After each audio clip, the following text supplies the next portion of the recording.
there, Reject Nation. I'm Greg Alba. And the air quality's bad. Mm-hmm. I'm John Humphrey. I just mostly wanted to plug our friends at 4DX for this handy dandy face mask. Oh, that's awesome. Thanks, John. Anytime. 40X all the way. We're going to watch this video from Vanity Fair. Joker director Todd Phillips believes that comedy breaks down the opening scene. Breaks down the death of comedy. Breaks down the opening scene of Joker. This is a top reward tier video request from a man named Niraj Krishnan. Niraj has been a long-time subscriber, long-time patron eject, and he has finally reached top reward tier status at our Patreon page. Appreciate that, Niraj. Guys, if you haven't seen our Joker non-spoiler review or our spoiler talk, go watch that. I was on Movie Fights. I pitched who's my favorite Joker. Check that round out. Also pitched my idea for what you can do for a Joker too. It's just a great panel overall. I think you would really like it. Hi, I'm Todd Phillips, director of Joker, and today we're going to do a couple scene breakdown from the opening of the movie.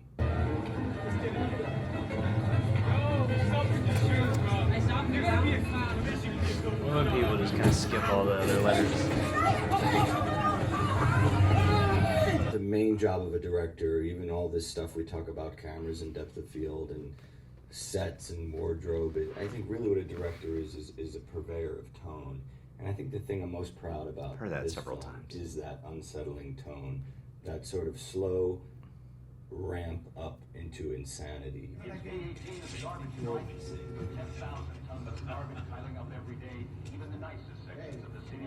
So I always obsess over the opening shots of movies, my movies, the movies I watch. I think it's a great way, it's a great storytelling device, the very opening of a film. Yes. We have the benefit in this scene of the local news playing underneath it, and we meet Arthur there alone at the mirror as he's putting on his makeup. So this scene was shot pretty early in our schedule, and it's a practical location, meaning it's not a build. We're in a real second floor storage facility up in Harlem on the far west side of Manhattan. It was a beautiful space with this very sparse view of the underside of the West Side Highway, this sort of structure that holds up the West Side Highways, these things we're seeing out the window there. And we thought it was a great place for Ha-Ha's, which represents the agency that kind of rents out clowns and strippers and magicians, and it's where Arthur works. See any strippers in the movie? Can't get in here because of the garbage situation. I'm not out that long to smell it, but I think to look at it, it's terrible. Everything in the movie is meant to be unsettling. So anytime we kind of move the camera intentionally like this, it was always to give off this kind of unsettling vibe of this guy who's pretty much separated from everybody else. Even in this locker room space, you hear the voices of 4 or 5 guys over here playing cards and talking about whatever, and Arthur's here alone, kind of not part of the group, figuring out how to keep a smile on his face. You know, one of the themes in the film is smile, and the idea of putting on a happy face. His mother told him that he was born to bring joy and laughter into the world, and it's something that Arthur wrestles with throughout the movie. So in this scene, we find him as he's literally pulling up his mouth and putting down his mouth, sort of fighting the comedy tragedy that is his life. It was really important to me and Lawrence Sher, my cinematographer, that the movie have a handmade feel. We wanted it to feel, we thought that would lend itself to the intimacy that we're trying to get with this character study of Arthur.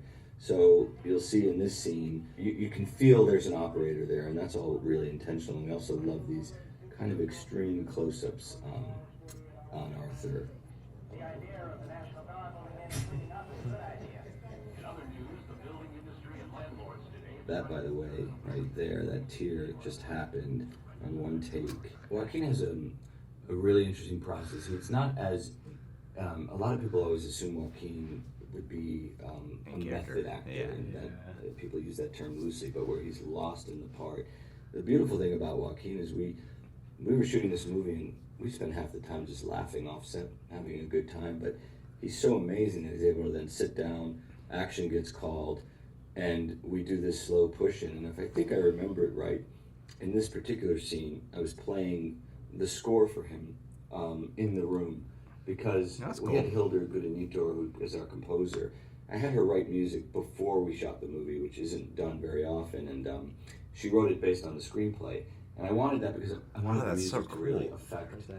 and infect the set in a way. Really kind of, even the camera operators, the set dressers, the wardrobe. Damn, everybody that could music feel better this get a music. freaking I nomination. remember Seriously. Dude. Her score when we were shooting this, and all of a sudden as Joaquin is Makes so much struggling sense with now. Arthur's smile and his frown, and figuring out again if his life is a comedy or a tragedy, this little tear appears, and we just had the scene and we moved on.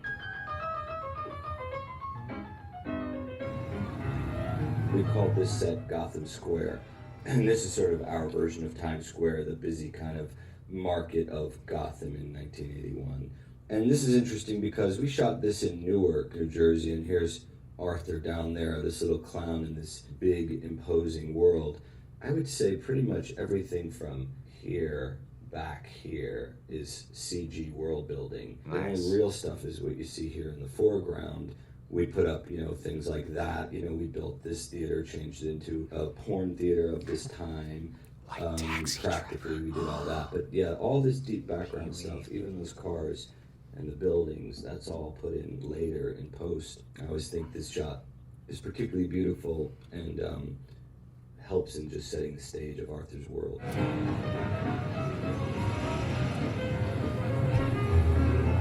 Clown nobody's paying attention to.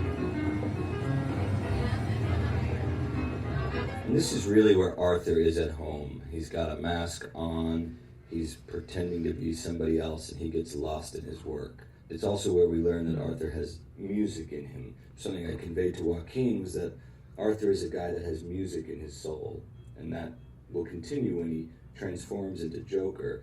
And this is one of the visual representations of him having that music. Joaquin probably practiced with this sign for about 2 or 3 days. It was more complicated than it looks.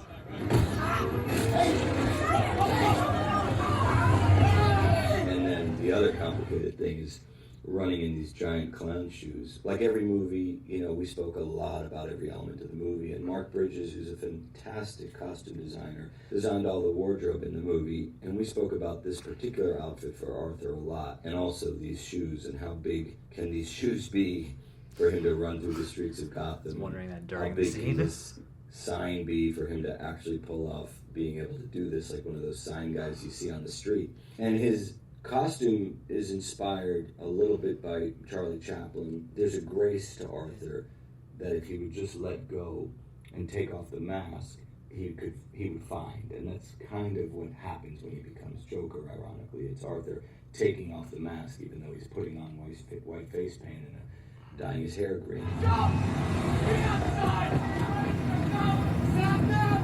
One of the complicated things about doing a period film is actually all these picture cars. All these cars have to be of the time. Yeah. We basically had to take over this whole street in Newark. So this is what I mean. This is a big shot, actually, with a ton of real practical picture cars. And it goes pretty deep. And again, I would say probably all that is CG back there. It's world building.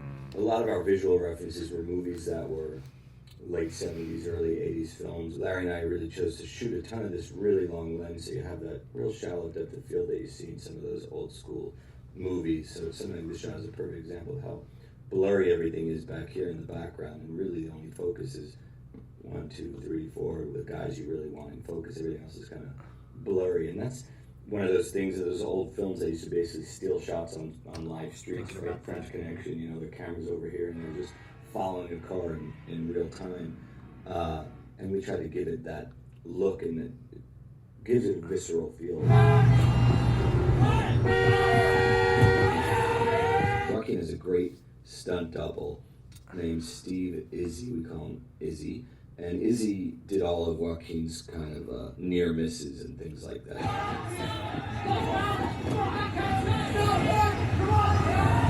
like the scope of this shot. Again, this is all live, done by Mark Friedberg, except weirdly, because I'm obsessive, I didn't like the blank space. So this building's back here, that's all put in because I wanted it to feel really oppressive, and Gotham is always over Arthur, and we just didn't love any kind of blank spaces in the skyline, so to speak.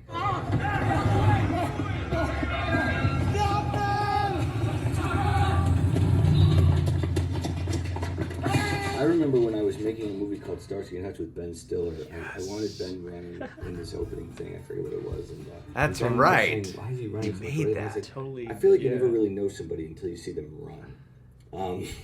And there's something about Arthur running in the opening that really, the way Joaquin runs, because 99% of this running is Arthur. The only thing really that Izzy did there was that slip. And it's funny because when we tried takes with Izzy running, it just never worked because he just didn't have Arthur's run.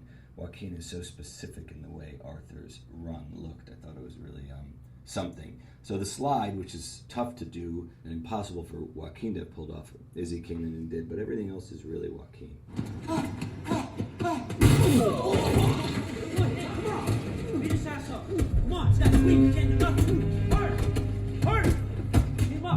This shot is very particular because Larry and I felt early on, and we don't do this a lot in the movie, we wanted the frame to feel out of a graphic novel. And we don't do this framing a ton, but this felt like a frame of any kind of graphic novel you would read. And it's not a normal necessarily movie angle. To me, it feels very graphic novel. That was an important shot for us to get.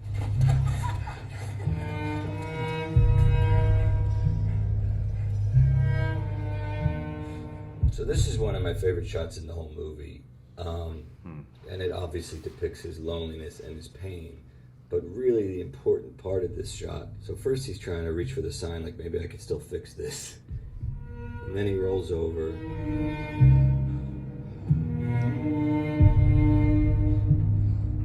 And he pushes that little button and the water comes out of the flower. Because what we're saying there with the water coming out of the flower, is he's still Joker. He's still there to make people laugh. He's still seeing comedy in this moment of pain. I never noticed the water. I didn't realize He that shot he these triggered titles on film and then filmed them out and put them back onto the digital negative. You see this little bleed you get on the edges of the letters, and you see the grain in the letters as the film moves. You see the grain. Because again, we wanted this movie to feel like it could have come out in the summer of 1979. So little details like that, like going back and shooting it on an animation stand, the way they shot film titles in the old days was really important to us. And all the titles were filmed out that way. Joaquin's performance is so nuanced. So as he shifts from Arthur to Joker, it's not like Clark Kent walking into a phone booth and he comes out and he's Superman. This is something that happens over 2 hours. And when you rewatch the film, I think you really get an appreciation for the work that Joaquin did to slowly turn that dial up the whole movie. And I just tried to match it with our directing style. So Joker is that sort of wild stallion running without a rider. Does that make sense? No. Dude, Hugh Laurie's a great director. He is, man. You should have left house a long time ago. I still don't understand, though, why John Wick can kill so many people, but yet the violence in his movies criticized. Todd Phillips has developed these like weird multiple images over the course of this promotional endeavor. First it was like, can Todd Phillips, the guy who did The Hangover, really make the Joker film? And then it turned into, oh, this movie's really impactful. Didn't know Todd Phillips had it in him. What a great director. To Todd Phillips should shut up and stop talking about them.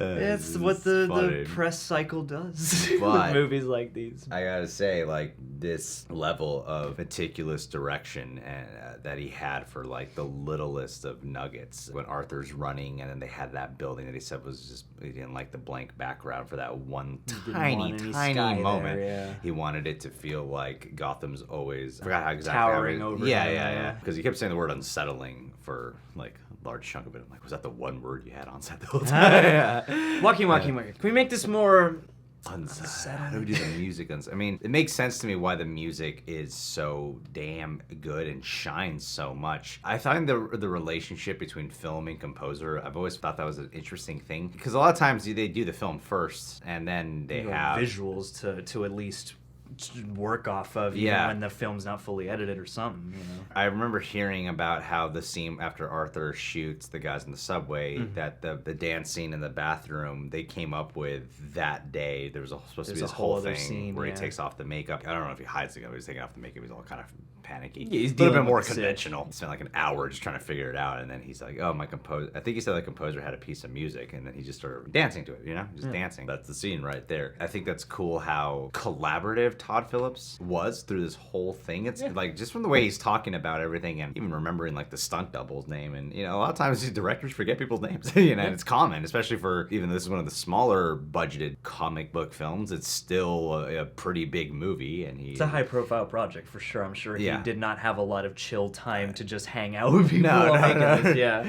And he managed to still keep all the weight off. Look how skinny he is. he looks Normally good, directors man. gain a bunch of weight by this point now. Todd Phillips is looking sexy. Yeah, he looks like he's still running a lot. The way how they composed the music first based off of the script, he let that kind of guide his direction. I think that is so cool, and it also makes a lot more sense as to why I think the music really stands out. Because there's plenty of movies that when you isolate the songs, you go, you know, this is actually a really great piece of music. Joker in particular, the music truly stood out. And I think it's because of the symmetry of having it composed for. It's kind of like when you know Tarantino wrote a scene to a soundtrack, and that's why the soundtrack sounds out so much. And I think that's why this originally composed tunes really stood out. Yeah, is 'cause because of what he said here. Part of the formation of the movie, part of the pre or production phase, you know, which is fascinating. It seems like there was a lot of just really a live approach going on in this movie, and I feel bad for Todd Phillips in a way because I've done my best as these things happen to remind myself that these people are being asked constantly. These people are contractually obligated to go out on these press junkets and answer questions all day. Something like this brought it back to the craft in a way that I thought was really enchanting and really just worthwhile, especially for a movie like this, because, you know, there was that narrative of like, can the Hangover guy do the Joker? But I heard that, and like, yeah, he's an odd choice, but at the same time, The Hangover is a more cinematic comedy than a lot of comedies.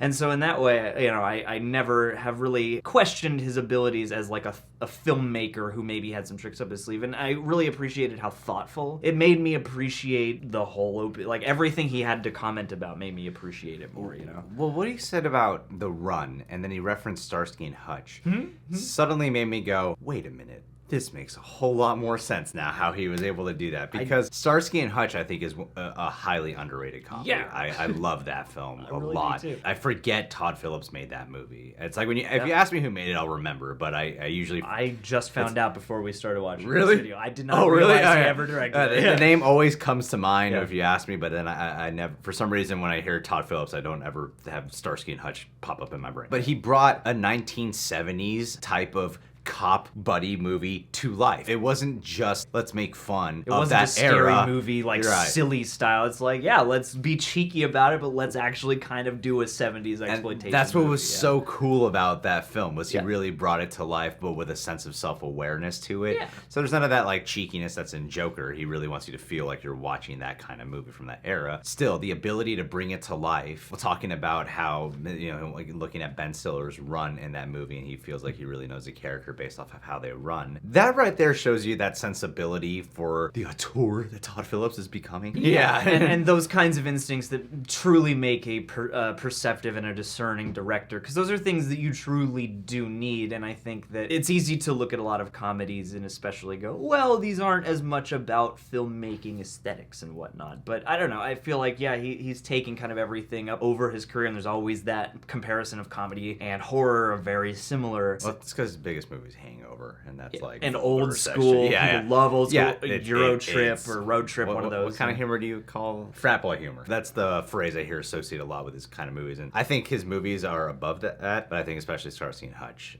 is elevated above frat boy humor for sure. I've always enjoyed, like, I've always kind of had a soft spot in my heart for that movie. This would make a good double feature with Joker. Two of Todd Phillips' weird 70s experiments. Yeah, I loved what he had to say about the tangibility and the little detail, like even shooting the titles the way they would have instead of just superimposing them and stuff. And I really like that he bothered to point out, here's where the CGI is, here's what we did with the picture cards. Like, he really does address a lot of different facets of the opening sequence and not just, here's what I wanted out of this shot, or here's what I wanted from Joaquin here. And I thought he really did also a great job of spreading around the credit and sort of making this feel very collaborative. Yeah. It's weird. You don't necessarily think of Todd Phillips as a guy to be like, respect for your direction. Yeah. But especially that thing, too, about purveyor of tone. Like, he had some things to say where I was like, yeah, this guy seems like beyond the comedies we've come to know him for, and especially since Joker, I'm like, this guy seems very capable of making some interesting material. Yeah, you know? as much credit goes to Joaquin Phoenix for bringing that to life, but I love how much credit he gave to him in terms of crafting the movie. And trust. Not just, oh, Joaquin Phoenix really delivered, and he was really emotional, like all those It wasn't things. we got what we needed from him. It was sort of like we wanted to capture this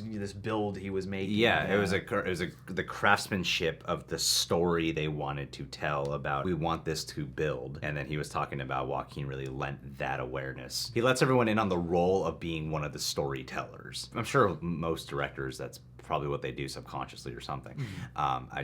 It's rare when you actually hear them talk about it in a way where you're like, no, it seems like his team is very integral to making this happen. And there's something that feels special about that, because especially nowadays, and this isn't to slag off any number of highly polished movies, but You mean like those theme park movies? that's right, not emotional experiences whatsoever. I do gotta say that not every movie even feels specifically tangible, like people put it together in like a very physical, alive piece of cinema, and I feel like Joker is a movie that achieves that. Yeah. And not to say that it's the only way to be great, but there is a uniquely handcrafted quality this film feels like it has, and that was sort of exemplified just by this little featurette here. I think like the way he was so precise with his cinematographer on the kind of moments of framing of when to keep it handheld. I think the handheld thing, I think there was a time where it was just kind of annoying because What you're using it for. Yeah, it was. If it's just a means to create intensity. It was you know, like a gimmick. This does have an intimate vibe to it, but a lot of the movie is not handheld, and then plenty of it is handheld, but it's never a distracting framing device. I thought this is a very well-composed movie. I totally think that Todd Phillips deserves as much praise and recognition. He definitely, does. Because tone is a constant thing I hear directors, especially ones who are, it's funny, the first person I really heard hone in on that was Patty Jenkins for Wonder Woman, and then Todd Phillips out for Joe, the ones who were like redefining redefining the DC. Tone is very important, and I do agree that opening shots, opening scenes make the biggest of difference. I think from writing perspective and like as a whole, the openings can make the biggest of differences. That's your opportunity to sweep people literally off their feet and into your movie. And that's hard to do a really smooth opening. You know? Yeah, when we broke it down in our spoiler talk, like we talked a lot about the opening specifically. So it's cool to hear him say it and be like, I got a lot of that thematically right. I think a lot of us did, but that's the whole point of a great director. Hey, is well so done. you hone in on that. You did it. Yeah. We're not watching this the video credit's like, not what? the credit's not to me. Like Yeah. If anything, the thing I picked up most on was things in the direction of what he chose to put in frame, and how to frame that I did not pick up on. Yeah, successfully communicated tonal aspects. Yeah. The attention to bringing the 1970s to life, I thought was great. Like beyond aesthetic design and tonal design, even using the he's talking about when the four guys are running on the street. Oh yeah, and you have that depth of field where it's like really limited to them, and most everything else is out of focus. Because it's such a brief shot, but it's an important shot, and that's the thing about all filmmaking, is especially with directors like this, is most of the time you'll get these shots that only last a few seconds. That if you slow it down, or the director and everyone involved is like, that's a beautiful shot, most of us will just move on to the next thing. Well, and it was one of those moments too, where as he was breaking it down, I put it together right before he said it, where it's like, oh, no wonder they must have shot all of these from like obscure vantage points where they're trying to hide a camera, so no wonder it's a really long lens and it's a really chaotic shot. And in a movie like this, it does serve to put you in that time and place, and it reminds you that even if it's not for everything, it is a very useful technique. Yeah, because everything was about communicating the emotion, and I thought that was great. There was no shot in this movie that I felt was about, looking cool, looking slick. Even this movie seemed unconcerned with that. Absolutely, for how visual and garish it is, like because like the big shot that he's talking about, where you see Arthur, where he's talking about how some of the buildings in the background are CGI'd, and then Arthur's alone, like kind of like a Waldo shot. That's what I call it. The one little bright dot in a sea of gray. You see like the chaoticness of Gotham at this time of day, and then you got this this clown trying to entertain, but no one's paying attention to him. Beautiful stuff. I already love the hell out of this movie, and it's already like elevated my appreciation like so much more. Let's get one of these for every scene. I could watch him talk about every scene actually. Yeah. Dude, there's a 6-hour cut of this video where he Oh really? where he Release the Phillips cut. Release the Phillips, where it's just him watching the movie and breaking it down for you. All right, Reject Nation. Well, what did you think of this video that Todd Phillips talks about? What was the main takeaway you had? Is there anything we said that you like? Do you like us? Should we direct the next Joker movie? I think we should. I call it Joker v. Batman.